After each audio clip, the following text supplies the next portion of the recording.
My 25F parents, 56M, 55F, won't admit to making mistakes raising me and my siblings. It always turns into guilt tripping and crying.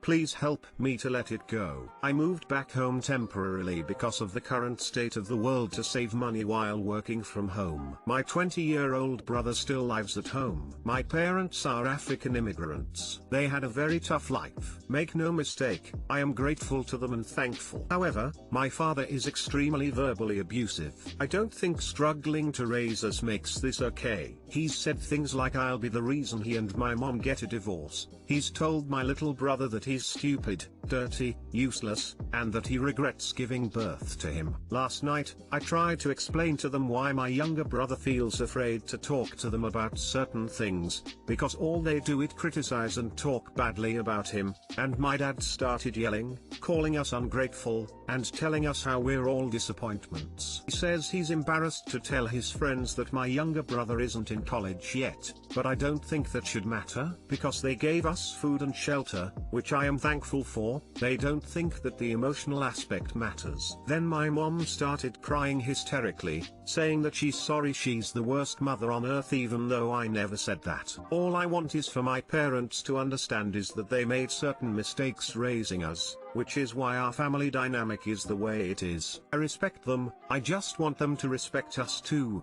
though I guess that will never happen. When I try to explain my feelings, my dad screams and says hurtful things and my mom cries and starts guilt tripping. I help with bills, I help around the house, I cook, yet I'm still an ungrateful disappointment to them. I do not know how else I'm supposed to do to express my appreciation. Our relationship is starting to feel transactional. I'm not connected to them emotionally. It's like they want us to owe them our entire lives because they struggled. There's so much more I could say, but I don't want this post to be too long. I just feel so defeated and I want to know how I can learn to stop wanting to be understood by them. Too long didn't read. My parents have a strained relationship with my brothers and I.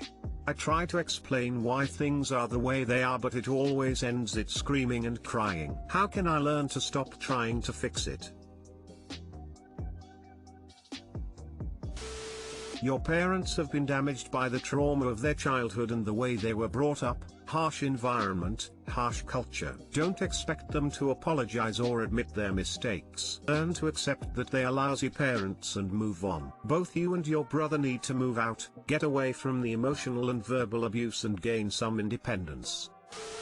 I'm in the same situation. What I had to understand is that my parents come from an emotionally stunted culture where treatment that would have been defined and actually is considered abuse in the Western world was what they grew up with. It formed them and is the foundation of what they consider to be a decent if not good upbringing. Criticizing them, it's not just an affront to their performance and what they believed they sacrificed, but it also threatens what they've built in their heads growing up, including how they may have been treated by their own parents. My brother brought up how our mother had told him to his face when he was 10 that she said he was her least favorite. She could not handle that he remembered that and tried to gaslight him and then started another unrelated fight to avoid it when my siblings and I backed him up, not because we were there, but because we believed him and our parents were surprised that we hold them accountable of their treatment of us as children when they could never imagine doing the same to their own parents. Middle-aged African parents can't imagine themselves as victimizers or victims. You're better off unpacking what you observe made your parents a certain way, and grey-rocking them emotionally to maintain a relationship with them as you move on with your life. It might be cold, but I learned life is easier when they see what they need to see to both be satisfied and not find the space to interfere with my inner peace. Helps to have a job, live away, or go to school.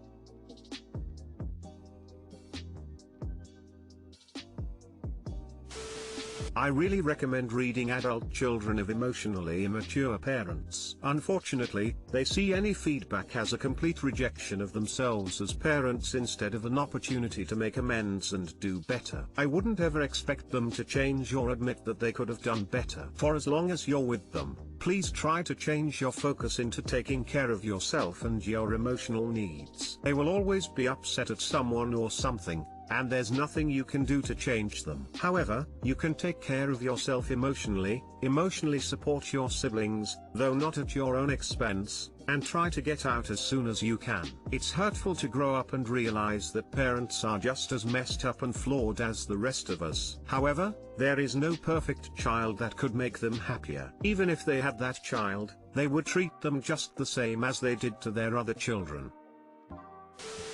This sounds like my life growing up. You're expecting them to be people they will never be. In the process, you're hurting yourself, not them. They are not emotionally intelligent enough to understand how deeply their actions have affected you. I'd stop talking about it altogether, save up and move out. Creating distance helps people think deeper, and to reflect more on themselves, past and present. Your parents are not going to change, stop hoping that'll happen. Parents are supposed to provide for their children. They did the bare minimum. You can be grateful, but stop letting that be a reason to be okay with being abused. If you and your brother must stay in the household, grey rock your parents as much as possible. Do not interact with them. Don't engage. They will always respond inappropriately. You cannot force others to grow up or change. You can only change yourself. I, 24F, am in the middle of a medical school application cycle. My boyfriend, 28M, of 5 years just decided to buy a house in our current city. For those of you who aren't familiar, applying to medical school is incredibly unpredictable. After you submit applications in June, you might not get a final answer until May or June of the following year. The process is long and grueling, and you never know where you might end up.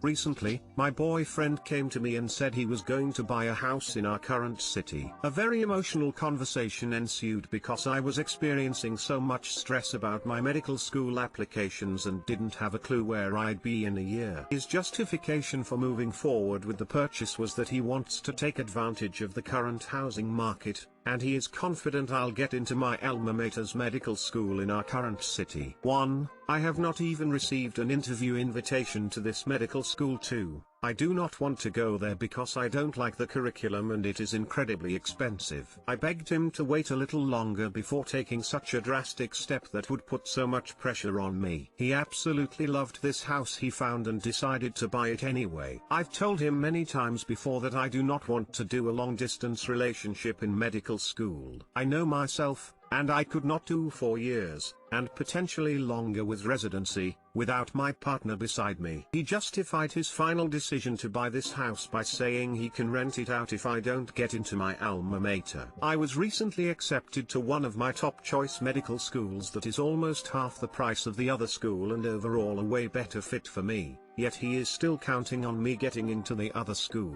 He didn't really seem that excited for me. Random addition, but I should mention that following me to medical school would not jeopardize his career, as he works from home. He simply loves this house and our current city. Am I right to feel so bitter? He did not even ask me before making this major life decision. He only told me it was happening after he was already working with a real estate agent. Even if I were to get into the school in our city, I don't want to pay close to an extra $100K over 4 years to go somewhere I do not like so we can live in a house I begged my boyfriend not to buy. Too long didn't read. My boyfriend bought a house against my wishes while I'm in the middle of applying to medical school. It is uncertain where I'll be next year, but he has put immense pressure on me to go to a school in our current city because of this house. He has a right to buy the house, but you have the right to choose where you go. Don't let the house affect your decisions. I agree, but I feel like this glossing over the bigger point here. He has the right as a person to do whatever the hell he wants to do, just like hop. But actions have consequences and relationships should be made of teamwork and compromise. Going off and making decisions against your partner's wishes is not compromising. It's steamrolling. He wanted the house so he bought it. You weren't a factor in the equation. You are not the priority in his life. And I don't really buy that he'll rent it out. Pop says he's not really excited for her, and the fact that he fell in love with a specific house tells me he's not going to want to leave when he moves in. And even if he can be persuaded to rent for at least 4 years, that ties them into moving back eventually. He's completely controlling the board with this house. Envy him the fact that he fell in love with this house. What about Op? It doesn't even sound like she's seen it let alone likes it. Fuck all that. Those are the decisions of someone who's either selfish or would be better off being single until he matures up to how a relationship is supposed to function. Saying he can rent it out if I don't get into my alma mater. His money and his decision to buy. Maybe he really did want to take advantage of the housing market ATM. Your decision is to choose what school you want to go in. Call his bluff, see if he'll really rent it out and follow you. LDR is a deal breaker for you and he knows it. If he digs his heels in, you have your answer. Sucks that you have break up a 5-year relationship, but your future career is more important than a guy you started to date when you were 19 years old.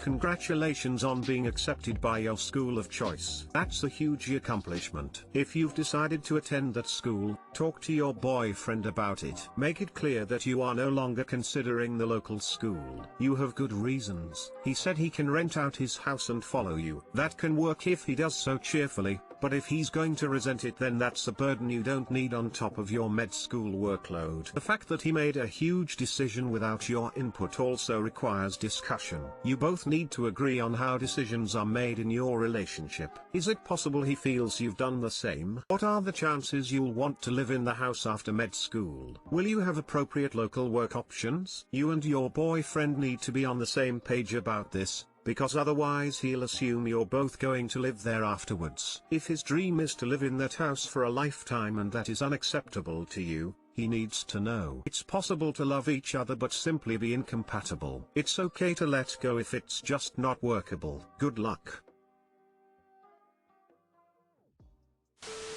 He said he can rent, so he can rent. That should be okay. It might even be prudent financial decision. If the local school is no go for you, tell him clearly that. He likes current place, so let him to be not excited. People are allowed feelings, and if moving to follow you is somewhat sacrifice for him, he is bound to be less excited. That does not mean you should change plans, absolutely not. But he should not be expected to pretend that situation is super ideal for him. But really, tell him that you want to go to school you are accepted at. Then talk about what to do next. If he rents and follows you as he said, then all is great. If he refuses to go, then he is not one for you. But allow him to have preferences and accept that things going your preferred way mean partner is not getting what he wanted. So when opposite situation arises, be willing to reciprocate.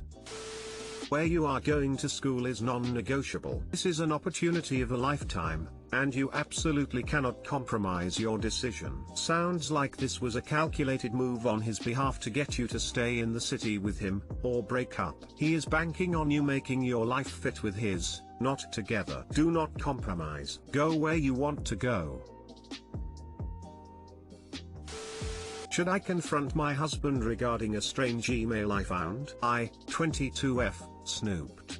And of course, found something I wish I hadn't. Husband, 24M, and I have been married a month. We have been together for 6 years. I went through the sent folder in his email and didn't have to scroll much to find 3 emails that are keeping me awake at night. All 3 emails were sent from one of his accounts to the other. Each one is named like this and dated as follows: Spiteful number 1 May 22nd, Spiteful number 2 June 6th, Spiteful number 3 June 7th. Each one of these emails contains 1 or 2 nude photos of the same woman. Don't ask how I know, but this woman does not live in the same country we live in. One of the emails has a video of her just playing with her boob. What is particularly hurtful is that our original wedding date was May 22nd, but we had to postpone because of COVID. I honestly don't know what to think or how to act. I guess another fact that might be important is that we had a pretty bad fight on May 22nd, but we made up the next day. TBH, there are other instances in our relationship where trust was broken. So while I'm sad,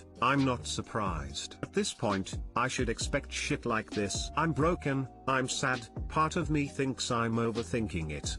They're just pictures after all, and the girl isn't even from the same country. TLDR, found emails of nude chick in husband's email.